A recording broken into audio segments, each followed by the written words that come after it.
झारखंड से हैं रतन तन्हा जी, स्वागत है आपका। नमस्कार। नमस्कार सर। आदाब हकीम साहब। आदाब, जय हिंद, स्वागत। सर, आज के हालात पर जब नजर डालता हूँ तो आपकी पेशेंस, आपकी सहन शक्ति का मैं बार बार नमस्कार करता हूँ आपके सर। क्या हालात बना दिए हैं सबने, एक दूसरे से लड़ना झगड़ना, मार काट, एक दूसरे पर काबिज होना। क्या है, अगर आपके जैसा सहन शक्ति दो चार व्यक्ति में हो जाए, दो चार क्या हर परिवार में एक व्यक्ति हो जाए तो ये लड़ाई झगड़ा मार काट मुश्किल है। शायद ऊपर वाले के हाथ में आप जैसे लोगों के लिए जो मिट्टी होती है बनाने में, उसकी शायद बहुत ज्यादा कमी है और हम जैसे के लिए बहुत ज्यादा है। कुछ प्रश्न करना था सर जी।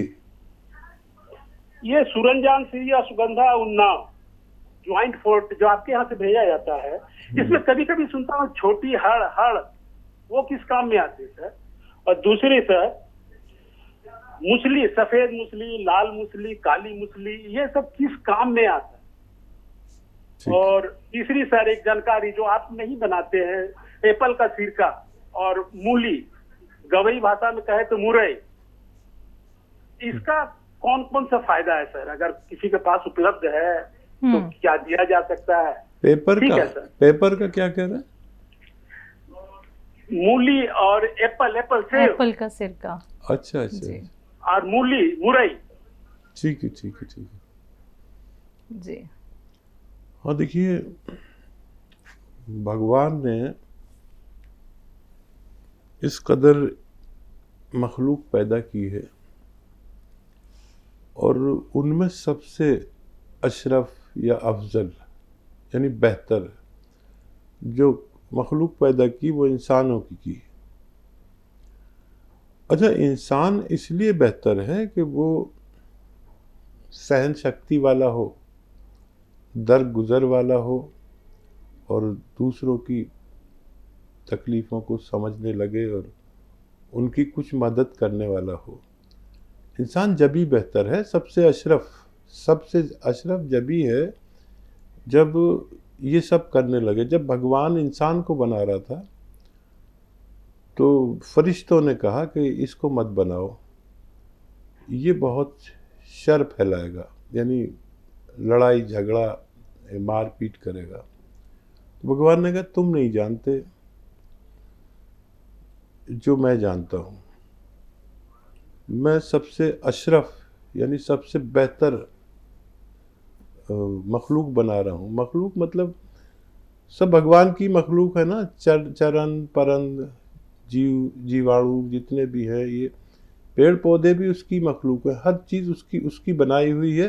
वो खालिक है। खालिक मतलब बनाने वाला, और हम सब मखलूक हैं। जो शख्स भी पैदा हुआ वो मखलूक है और जो भी पैदा करता है वो खालिक है, मालिक है। तो भगवान की पहचान भी ये है कि वो पैदा नहीं होता, किसी के पेट से पैदा नहीं होता, सबको पैदा करता है अपने हुक्म से। तो एक तो ये इंसान का उदाहरण मैं दूंगा कि अच्छा, इसमें भी जो लोग भगवान को मानने वाले होंगे तो वो भगवान का आदर करेंगे तो उसके हुक्म की तामील करेंगे। अब भगवान को जो बातें पसंद है उन्हें अपना लो, भगवान को जो नापसंद है उसे छोड़ दो, तो आप भगवान के पसंदीदा इंसान बन जाओगे। तो इंसान तो जानवरों से भी ज़्यादा गया गुजरा है। अगर वो भगवान की बात ना माने, किसी को तकलीफ़ पहुंचाना, किसी से झगड़ा करना, किसी का माल ले लेना, किसी का हक ले लेना, ये सब इंसानी काम नहीं है। इंसान तो वो है जो भगवान के नाम पर अपनी जान भी दे दे। तो उसके हिसाब से भगवान के फैसले होते हैं। जब आप भगवान की जितनी बात मानते हो उसी हिसाब से भगवान आपके लिए फैसले करता है। तो आप अगर सब्र वाले हैं, संयम वाले हैं, तो वो आपके साथ वैसा ही बिहेव करेगा, वैसे ही लोग जोड़ेगा, वैसे ही आपको ताकत देगा, वैसे ही सब आपको दौलत देगा, वैसे ही। कुछ लोग ऐसे हैं जो हुकूमत करेंगे, जिनकी ज़बान अच्छी होगी, जिनका करैक्टर अच्छा होगा, जिनके मामलात अच्छे होंगे। कुछ लोग, ज़्यादातर लोग ऐसे हैं जिन पर हुकूमत की जाएगी। किसी ने लड़ा दिया, हम लड़ लिए, वो तो हमें यूज़ कर रहा है, भाई को भाई से लड़ा रहा है। तो ये समझना ज़रूरी है, भगवान ने तो बना दिया, अब आप शैतान की बात पर अमल कर रहे हैं। एक शैतानी काम है लड़ाने झगड़ाने का और दूसरों का हक मारने का, किसी को तकलीफ़ पहुंचाने का। तो आप तो भगवान की, हम तो भगवान की बात मान ही नहीं रहे, हम तो शैतान की बात मान रहे। तो फिर हम शैतान बन के ही मरेंगे और हमारा फैसला भी वहाँ होगा। क्योंकि आपने इतनी बड़ी बात कही, मैं तो एक मामूली सा बंदा हूँ भगवान का, तो कोशिश करता हूँ कि सब्र वाला रहूँ, लोगों की सेवा वाला रहूँ और बर्दाश्त वाला रहूँ, दरगुजर वाला रहूँ।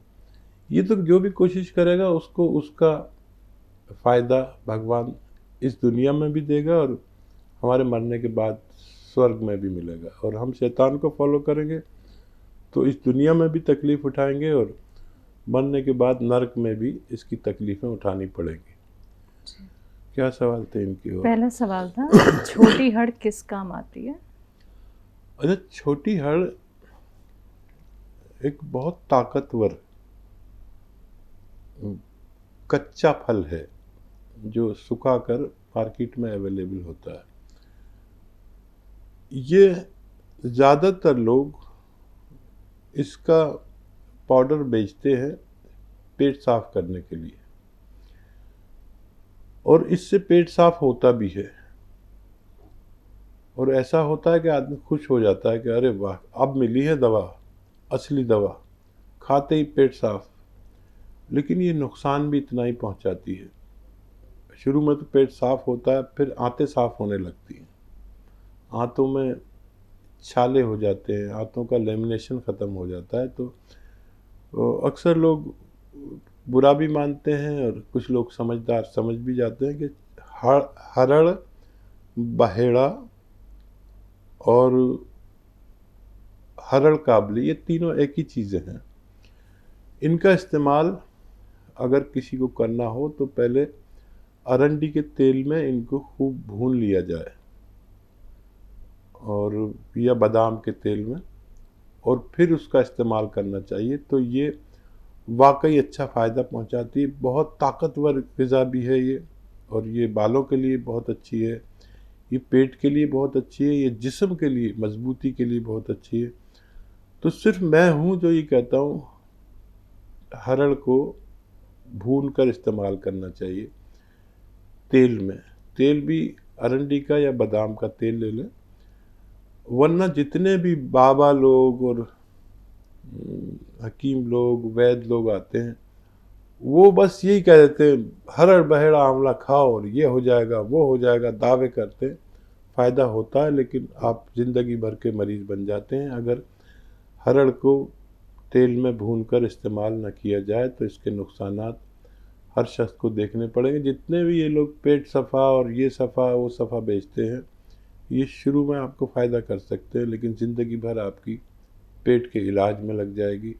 मेरी बात गौर से सुने, इसको ऐसे इस्तेमाल ना किया करें, ये बहुत नुकसानदेह चीज़ है। जी, मूसली के बारे में पूछे हकीम साहब, सफ़ेद लाल जो काली होती है। अच्छा देखिए, मूसलियाँ होती हैं, सफ़ेद मूसली सबसे अच्छी, ये यौवन के लिए इस्तेमाल होती है, औरतों के और मर्दों के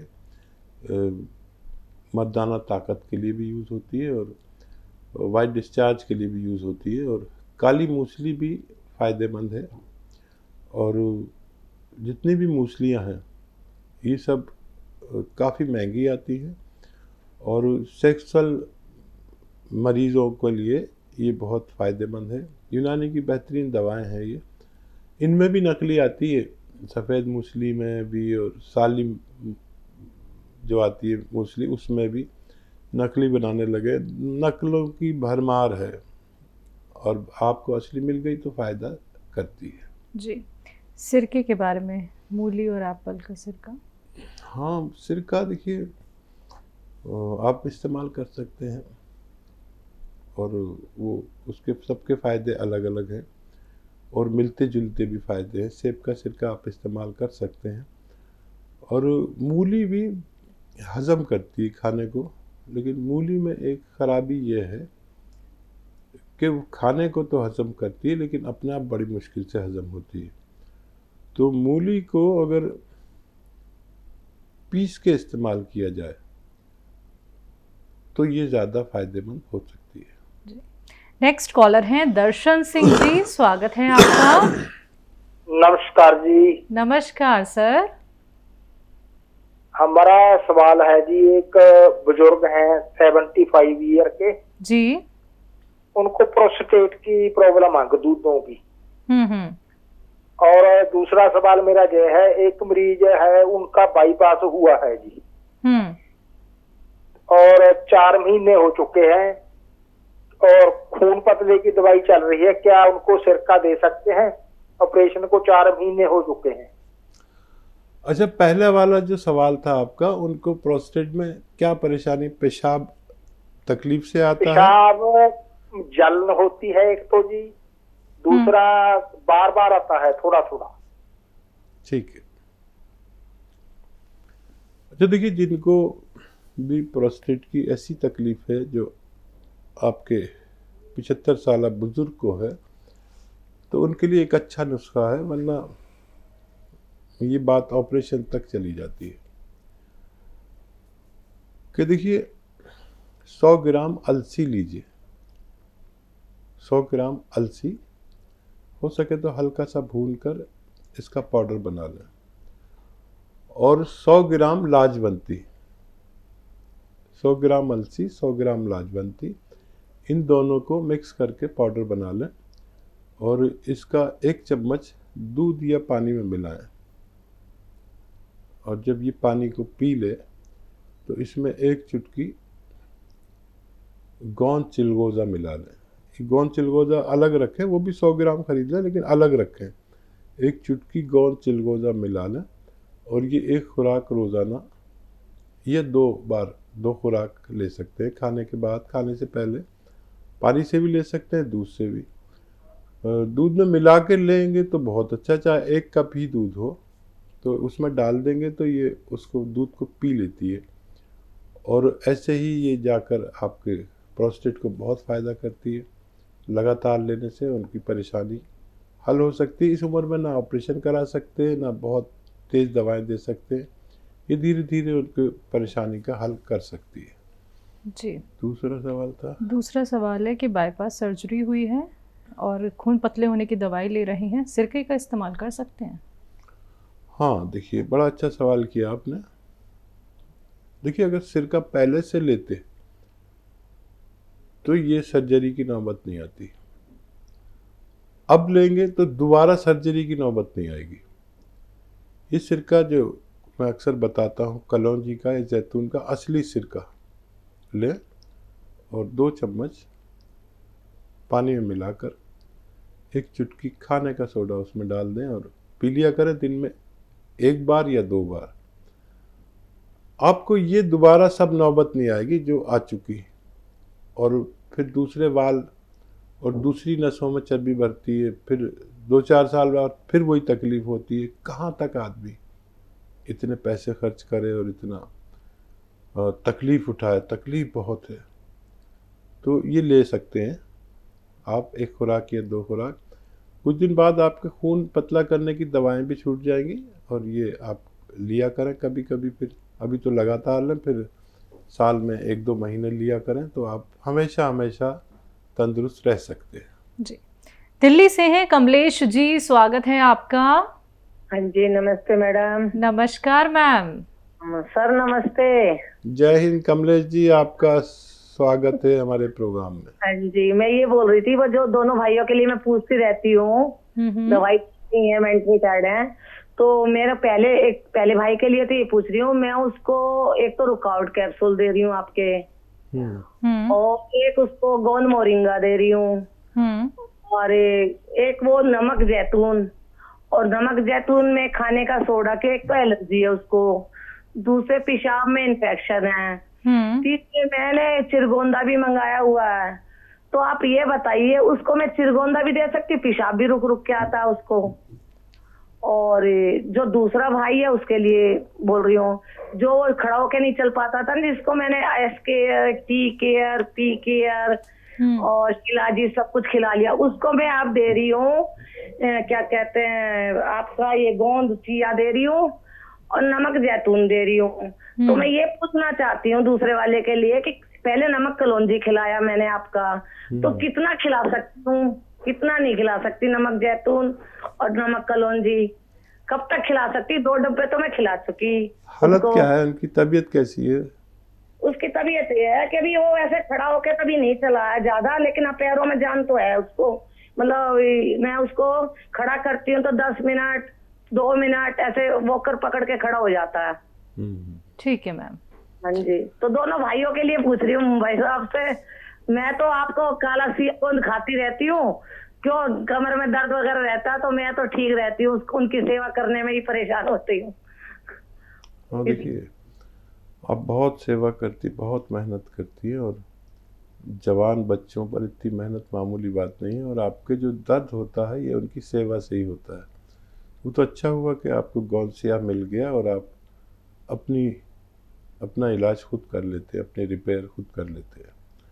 और बहुत अजीम हैं वो, बहुत बड़ी हैं वो औरतें, वो माएँ, वो बहनें जो इतना बड़ा काम करती हैं। और देखिए, जिनको भी पेशाब की परेशानी है जो रुक रुक के आता है, उनको आप दे सकते हैं नमक जैतून, और ज़रूरत पड़े तो उसमें खाने का सोडा मिला के दे सकते हैं। और अब ये खड़े होने तक की तो बात पहुंच गई, और थोड़ी थोड़ी और मेहनत करेंगे तो हो सकता है चलने भी लगे थोड़ा बहुत। इनमें टाइम बहुत है, लगता है, बहुत सब्र चाहिए, बहुत संयम चाहिए। मैं ख़ास दुआ करूँगा कि आपकी इस मेहनत को भगवान कबूल कर ले और इन भाइयों को पूरी तरह अच्छा कर दे। चिलगोज़ा गोंद का इस्तेमाल पूछ रही थी, यूरिन इन्फेक्शन। हाँ, यूरिन इन्फेक्शन के लिए नमक जैतून बेहतर है। चिलगोज़ा इस्तेमाल इस सूरत में करते हैं कि जब पेशाब रुकता नहीं है या धातु रुकती नहीं है, पेशाब में धातु जाती है, वाइट डिस्चार्ज होता है किसी महिला को या जेंट्स को, उस सूरत में कर सकते हैं। या और मर्दाना ताकत के लिए बहुत काम आता है। या आप इसे इस्तेमाल करें तो बहुत कम तादाद में करें बच्चों पर, और इस्तेमाल तो कर सकते हैं।